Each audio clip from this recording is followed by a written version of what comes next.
Chairman Schiff, Chairman Carson, Ranking Member Crawford, and committee members, thank you very much for the opportunity to be here today to highlight the ongoing work of the Department of Defense regarding unidentified aerial phenomena.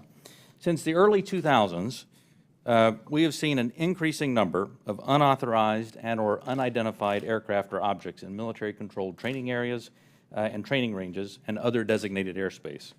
Reports of sightings are frequent and continuing.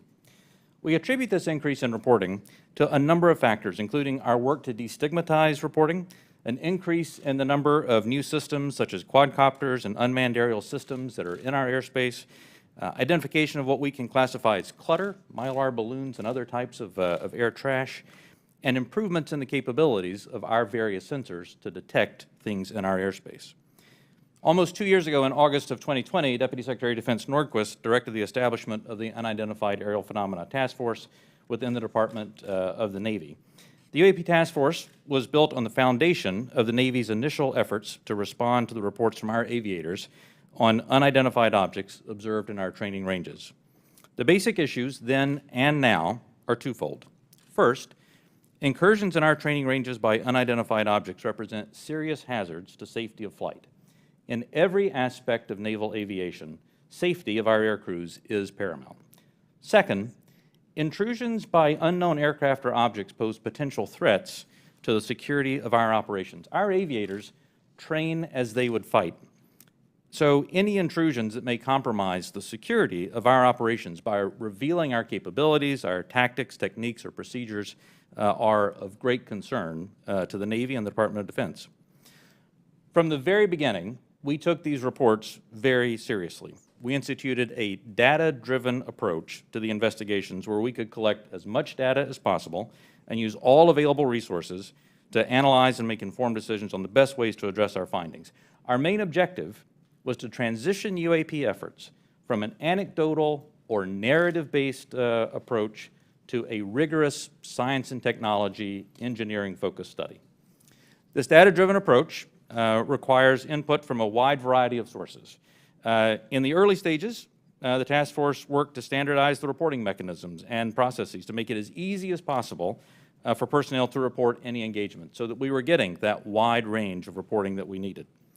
We also spent considerable efforts engaging directly with our naval aviators and building relationships to help destigmatize the act of reporting sightings or encounters. And we worked with naval aviation leadership to provide additional equipment to record any encounter. Navy and Air Force crews now have step-by-step procedures for reporting on a UAP on their knee board in the cockpit and in their post-flight debrief procedures. The direct result of those efforts has been increased reporting with increased opportunities to focus a number of sensors on any objects. The message is now clear. If you see something, you need to report it. And the message has been received. In fact, recently, I received a call from a senior naval aviator with over 2,000 flight hours. He called me personally from the flight line after landing to talk about an encounter that he had just experienced.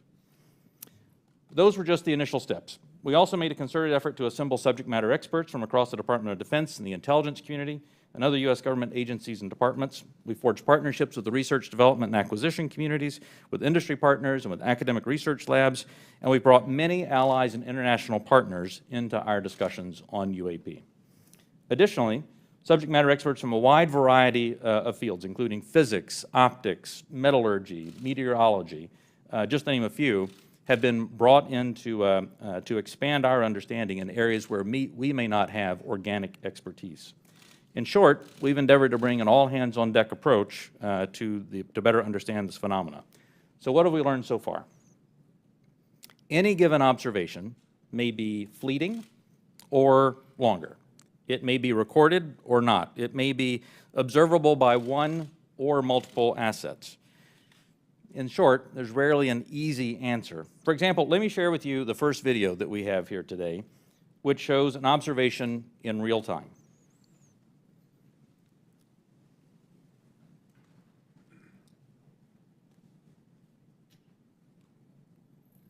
There it was. That's, in many cases, that's all that a report may include. And in many other cases, we have far less than this. As we detailed in both the unclassified and classified versions of the preliminary assessment released by the Office of the Director of National Intelligence last June, this often limited amount of high-quality data and reporting hampers our ability to draw firm conclusions about the nature or intent of UAP. As detailed in the ODNI report, if and when individual UAP incidents are resolved, they likely fall into one of 5 potential explanatory categories: airborne clutter, natural atmospheric phenomena, U.S. government or U.S. industry developmental programs, foreign adversary systems, or a other bin that allows for a holding bin of difficult cases and for the possibility of surprise and potential scientific discovery. We stand by those initial results. Since the release of that preliminary report, the UAP Task Force database has now grown to contain approximately 400 reports. The stigma has been reduced. We've also made progress in resolving the character of a limited number of UAP encounters. For example, let me show you a couple of another video and image taken years apart in different areas. In this video, U.S. Navy personnel recorded what appears to be triangles, some flashing, recorded several years ago, off the coast of the United States. This was recorded while the U.S. Navy ship observed a number of small unmanned aerial systems in the area. And importantly, the video was taken through night vision goggles with a single lens reflex camera. These remained unresolved for several years.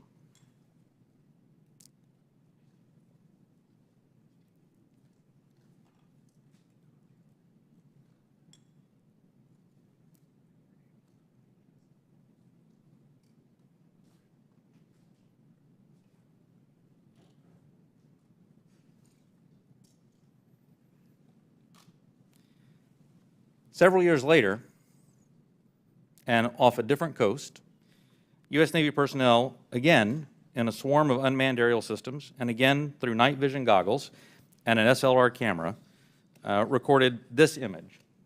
But this time, other U.S. Navy assets also observed unmanned aerial systems nearby. And we're now reasonably confident that these triangles correlate to unmanned aerial systems in the area. The triangular appearance is a result of light passing through the night vision goggles and then being recorded by an SLR camera. Now, I don't mean to suggest that everything that we observe is identifiable, but this is a great example of how it takes considerable effort to understand what we're seeing in the examples that we are able to collect. In this example, we accumulated sufficient data from 2 similar encounters from 2 different time periods in 2 different geographic areas to help us draw these conclusions. That's not always the case, though. We recognize that that can be unsatisfying or insufficient in the eyes of many. This is a popular topic in our nation, with various theories as to what these objects may be and where they originate. By nature, we are all curious and we seek to understand the unknown. And as a lifelong intelligence professional, I'm impatient. I want immediate explanations for this as much as anyone else. However, understanding can take significant time and effort. It's why we've endeavored to concentrate on this data-driven process to derive fact-based results. And given the nature of our business, national defense, we've had to sometimes be less forthcoming with information in open forums than many would hope. If UAP do indeed represent a potential threat to our security, then the capabilities, systems, processes, and sources we use to observe, record, study, or analyze these phenomena need to be classified at appropriate levels. We do not want potential adversaries to know exactly what we're able to see or understand, or how we come to the conclusions we make. Therefore, public disclosures must be carefully considered on a case-by-case basis. So what's next? We're concentrating on a seamless transition to the new organization, and future analysis of complicated issues of UAP issues will greatly benefit from the infrastructure, the process, and the procedures that we've developed to date. I'm confident that the task force, under Navy leadership, has forged a path forward that will allow us to anchor assessments in science and engineering by anecdotal evidence. We remain committed to that goal, as I know the USDI organization does as well. So thank you very much for your interest and continuing support for the UAP Task Force. The team's made a lot of progress, but we really are just establishing the foundation for the more detailed analysis that's yet to be done. And with your continued support, we can sustain that momentum necessary to produce data-centric analysis and understanding of the phenomena. I look forward to your questions. Thank you. Thank you, Mr. Bray. This is the 3rd version of this task force.